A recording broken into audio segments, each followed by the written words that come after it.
Sutra Teratai yang Menakjubkan. Bab 1. Pendahuluan. Shinfasyang Sutra Teratai, episode 13. Kebijaksanaan prasna, kekosongan sejati, dan keberadaan menakjubkan. Setiap pagi, kita harus merenungkan ajaran Jingsi yang jernih dari Sutra Teratai. Di Kriya Jingsi, tempat pelatihan diri kita, bukankah saya sering sampaikan kepada semua bahwa ajaran Jingsi adalah giat mempraktikkan jalan kebenaran. Kita harus benar-benar harus tekun dan bersemangat. Kita harus membina dengan tekun setiap hari. Tekun berarti tidak lalai. Membina dengan tekun berarti tidak mundur. Di dalam diri kita harus memiliki ketulusan, kebenaran, keyakinan, dan kesungguhan. Dan tindakan luar kita harus memiliki cinta kasih, maitri, belas kasih, karuna, sukacita, mudita, keseimbangan batin, upeksa. Ketulusan, kebenaran, keyakinan, dan kesungguhan. Ini menunjukkan hati kita belum tercemar oleh noda batin atau kerisauan. Jika terdapat perselisihan antar sesama, maka artinya sudah tercemar. Ini sama seperti di kolam yang keruh. Dapat tumbuh bunga teratai. Dalam melatih diri, kita harus menjaga hati dengan baik. Harus memiliki ketulusan, kebenaran, keyakinan, dan kesungguhan. Namun, kita tidak hanya memberi kebaikan pada diri sendiri, tetapi juga harus memberi manfaat bagi orang lain. Kita membina diri di tempat pelatihan yang sama, dan orang-orang datang dari 10 penjuru, masing-masing dengan tabiat dan sifat yang berbeda-beda. Kita harus memanfaatkan kenyataan bahwa setiap orang memiliki tabiat dan kebiasaan hidup yang berbeda. Ketika kita hidup bersama, maka kita harus belajar bagaimana untuk bisa berlapang dada. Jika ada yang bersikap buruk pada kita, kita harus belajar untuk bersyukur. Jika ada yang berkata hal yang tidak enak didengar dan kita mendengarnya, kita harus belajar untuk berpengertian. Kita perlu merasa cukup atau berpuas diri, apapun keadaannya, betapapun beratnya kita bersumbangsi, semua itu adalah untuk membina diri. Di dalam lingkungan yang berbeda, tabiat yang berbeda, semua orang tinggal bersama. Ini adalah satu tempat berlatih kita yang sangat bagus. Oleh karena itu, kita harus tahu berpuas diri, hanya memiliki kebutuhan dasar untuk hidup sehari-hari. Kita harus sangat puas. Ini dari lubuk batin kita.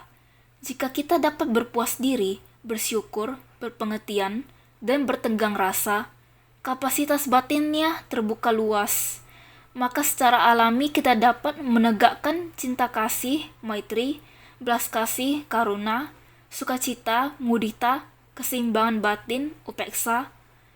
Insan suci masuk ke tengah orang banyak, berada di tengah jalan bodhisattva, merespon internal dan eksternal. Dengan demikian baru kita bisa membahas. Sutra Teratai yang Menakjubkan. Saudara-saudara sekalian, sebelumnya kita pernah membahas tentang Sutra Makna Tanpa Batas. Tidak berapa lama yang lalu, ada juga ringkasan singkatnya yang menjadi kata pembuka untuk kita memasuki Sutra Teratai yang Menakjubkan. Oleh karena itu, kita sekarang, jika kita mempersiapkan batin kita dengan baik, dengan demikian kita baru bisa memasuki dunia sutra menakjubkan. Jadi, Sutra Teratai yang Menakjubkan adalah raja segala sutra. Menampilkan satu-satunya kendaraan Buddha, menyempurnakan metode terampil tanpa batas. Ini adalah sutra kendaraan besar. Karena dulunya, Sutra Teratai yang Menakjubkan, Buddha pernah membabarkan agama, vaipulya, dan prasna. Sebenarnya saya selalu memberitahu semua orang bahwa sebelum sutra agama, saat Buddha mencapai kebudaan, kondisi batin saat itu duduk di tempat pencapaian pencerahan selama 3 kali 7 hari. Yang Buddha babarkan adalah sutra Avatamsaka. Semuanya tidak mengerti. Hanya Bodhisattva Dharmakaya yang bisa menerima ajarannya. Setelah Buddha menjadi Buddha, Keadaan batinnya saat itu, makhluk surgawi dan manusia tidak mampu mengerti. Sehingga Buddha mulai merenung, metode apa yang digunakan supaya bisa masuk ke tengah orang banyak, sehingga bisa diterima oleh para makhluk. Terutama pada saat itu, di India, agama sangatlah rumit, ajaran Brahmana sangat berkuasa. Orang-orang dibagi dengan jelas dalam 4 kasta. Bagaimana membuat orang awam bisa mengerti, bisa menerimanya, dan dapat mendedikasi dirinya untuk praktik dalam tindakan nyata. Jadi, Buddha harus banyak memikirkannya. Akhirnya memutuskan terlebih dahulu menggunakan metode terampil, yang berarti pengajaran bertahap. Secara bertahap memberikan pengajaran sesuai dengan kapasitas para makhluk. Buddha mengajarkan Dharma sesuai kapasitas mereka. Karena itu, Buddha mengajarkan sutra agama yang terdiri dari 4 bagian. Jadi, sutra agama digunakan untuk membimbing sesuai kapasitas para makhluk, secara sabar dan sistematis. Buddha mengajarkannya selama 12 tahun. 12 tahun waktu yang sangat lama. Kemudian, ketika melihat akar kapasitas para makhluk saat hampir mampu menerima, beliau mulai membabarkan Sutra Vaipulya dalam kurun waktu 8 tahun. Selanjutnya, ketiga melihat akar kapasitas para makhluk yang perlahan-lahan mampu bertumbuh, sehingga beliau mulai membabarkan Prasnaparamita. Sutra Prasnaparamita menganalisa mulai dari manusia, fenomena, dan materi di dunia. Menganalisanya mulai dari material yang memiliki keberadaan. Setiap orang memiliki kemelekatan terhadap keberadaan benda. Maka, Buddha membabarkan Sutra Prasnaparamita, terus menganalisa keberadaan hingga menemukan kekosongan. Di dunia ini, terdapat berapa banyak benda. Keberadaan muncul karena perpaduan dari berbagai macam bahan dasar menjadi sebuah keberadaan dapat digunakan. Terdapat barang yang dapat digunakan dengan mudah, yakni karena perpaduan yang sederhana. Terdapat teknologi yang halus dan teliti, yakni sangat rumit. Ketika dipadukan, maka ketika semua benda ini dipisahkan, maka akan menjadi kosong. Seperti sains kita saat ini, sains yang sangat maju dan teknologi yang canggih, tetapi kita terus membicarakan tentang efek rumah kaca. Dari manakah asal efek rumah kaca? Bagaimana ia menyebabkan bencana alam dan bencana buatan manusia yang begitu besar? Hal ini disebabkan oleh efek rumah kaca, yang mengakibatkan ketidakselarasan 4 unsur utama. Hujan tidak turun pada waktunya, tidak dingin pada waktunya, terlalu panas pada waktunya, dan sangat kering pada waktunya. Iklim dan musim kita yang pada awal mulanya telah sepenuhnya terganggu akibat efek rumah kaca, yang dapat menyebabkan bencana alam yang begitu besar. Kini, para ilmuwan terus-menerus meneliti dan meneliti ulang, akhirnya menemukan akar permasalahannya, yaitu pelestarian lingkungan, dan kita memulai mendorong pekerjaan pelestarian lingkungan. Dengan begitu banyaknya barang, kita telah hidup dengan terlalu mewah dan terlalu boros. Sehingga semua yang dibuang, yang pernah dipakai tetapi tidak digunakan, yang dibuang, kita menyebutnya sebagai sampah. Lihat, uraikan satu persatu, kemudian daur ulang. Selanjutnya kembalikan seperti semula. Akhirnya itu berubah menjadi apa? Artinya kembali seperti semula. Itulah bahan dasarnya. Apa sebenarnya bahan dasarnya? Pisahkan lagi. Sebenarnya bernama atau tidak bernama. Rupanya bahan dasarnya itu mengenai bahan dasar setelah ini, apalagi yang perlu dijelaskan? Sumber energi dari bumi. Sumber energi. Apa itu sebenarnya? Benar sudah tidak ada. Sesungguhnya adalah kosong. Semuanya adalah banyak hal yang berkumpul bersama. Berkumpul, sangat presisi. Jadi ini menggunakan kebijaksanaan. Prasna adalah kebijaksanaan. Barang-barang yang menjadi hambatan itu, bagaimana cara menangani atau mungkin perasaan antar sesama orang, ini adalah sejenis keterikatan batin, mengubah kebencian menjadi cinta kasih. Ini masih hanya sebuah perubahan batin, hanya demikian saja. Jadi, inilah yang ada di dalam Sutra Prajna. Bagaimana cara mengubah niat pikiran kita? Bagaimana kita dapat melepaskan keterikatan? Di dalam prasna ini akan berubah menjadi kekosongan sejati. Jangan melekat. Saya sering membagikan cerita tentang sekelompok praktisi awam yang mengatakan kepada orang lain, "Pergilah membeli ikan dan udang pada hari pertama dan ke-15 penanggalan bulan lunar. Lepaskan mereka sebagai bentuk kebajikan." Setelah melepaskan mereka, seseorang berkata, "Mari ke restoran seafood." Mengapa mereka pergi ke restoran seafood? Seseorang bertanya kepadanya, "Kita baru saja melepaskan ikan dan udang untuk pelepasan makhluk hidup. Mengapa sekarang kita memakan mereka?" Dia berkata, "Ini adalah upacara pemakaman untuk mereka. Lihat, bukankah itu berlebihan?" Kemudian ia berkata, "Bawakan beberapa botol anggur." Seorang beragama Buddha bertanya kepadanya, "Bukankah Buddha mengatakan kita harus menjauhi alkohol?" "Hei, anggur adalah sup kebijaksanaan. Sekarang mari merokok." Tetapi jika seseorang merokok, seseorang tidak menjadi murid agama Buddha. Asap rokok bagaikan awan dupa. Anda lihatlah, cara mengutip di luar konteks ini, bukanlah yang kita inginkan. Juga bukan makna dari sutra-sutra prasna yang diajarkan oleh Buddha. Mereka menggunakan ajaran prasna ini untuk mengatakan bahwa segalanya hanyalah kosong, padahal itu sangat bertentangan. Coba pikirkan, seperti ini, apakah benar? Dia bisa menyebut dirinya sedang mempraktikkan ajaran kendaraan besar. Ajaran kendaraan besar berarti tanpa keterikatan.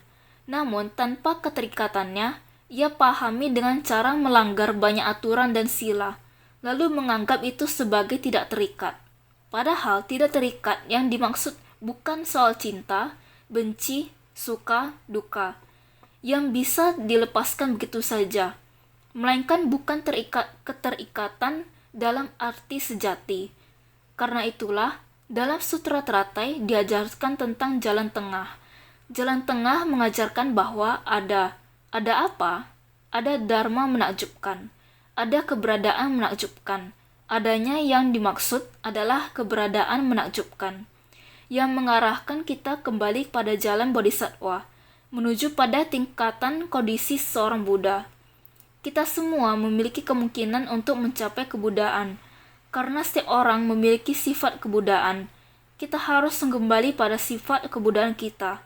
Keberadaan menakjubkan ini, prasna adalah prosesnya. Sedangkan kekosongan sejati adalah ketika kita dapat mengurangi keterikatan antar manusia. Kita tidak boleh terlalu melekat, melainkan harus menggunakan hati yang lapang untuk memaafkan. Dengan hati yang penuh pengertian, agar bisa menyapu bersih segala kerisauan batin kita. Oleh karena itu, kita tidak melekat pada kosong, juga tidak melekat pada ada. Kita harus memahami bahwa dalam kekosongan terdapat keberadaan menakjubkan, dan dalam keberadaan menakjubkan itulah terdapat kekosongan sejati. Semua ajaran ini tercakup di dalam Sutra Teratai. Sutra Teratai adalah raja dari segala sutra. Ini menunjukkan kalau hanya ada satu kendaraan Buddha, di mana sudah dilengkapi dengan kendaraan dari metode terampil yang tak terhingga. Berhubung hanya ada satu kendaraan Buddha, tujuan kita adalah menjadi Buddha, maka semua ajaran dan sutra dapat mencangkup dan memuat hal tersebut. Oleh karena itu, Dharma tidak terbagi menjadi besar atau kecil, tinggi atau rendah, dalam atau dangkal. Sesungguhnya, hanya dengan satu kalimat saja, bila kita dapat memahaminya, pandangan hidup kita bisa berubah. Karena itu, kita dapat melihat sekata perenungan tersebar di jalanan, baik di taksi, mobil pribadi, maupun truk besar. Bahkan dalam sebuah berita disebutkan bahwa Philippine Airlines juga membawa kata perenungan ke dalam pesawat. Direktur utama maskapai tersebut mengatakan, Jing Seyu, bila para penumpang bisa dengan mudah membukanya, dalam satu kalimat singkat menemukan kata-kata yang ingin mereka gunakan, lalu menyimpannya dalam hati, akan sangat bermanfaat. Karena itu, di salah satu pesawatnya, mereka menempatkan 200 buku kata perenungan.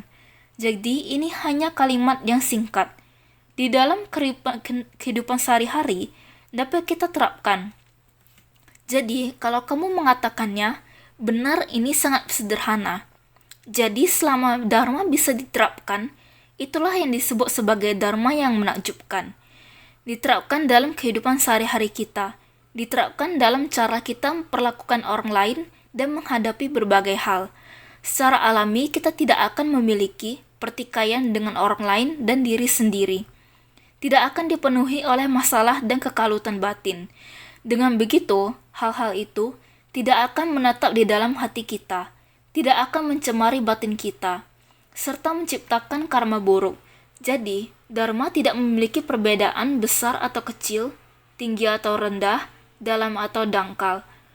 Zaman boleh berubah dan menyesuaikan dengan zaman itu. Sutra Teratai pun demikian adanya, menyesuaikan dengan zaman ini, kehidupan kita, kebiasaan kita, serta budaya dalam latar kehidupan kita.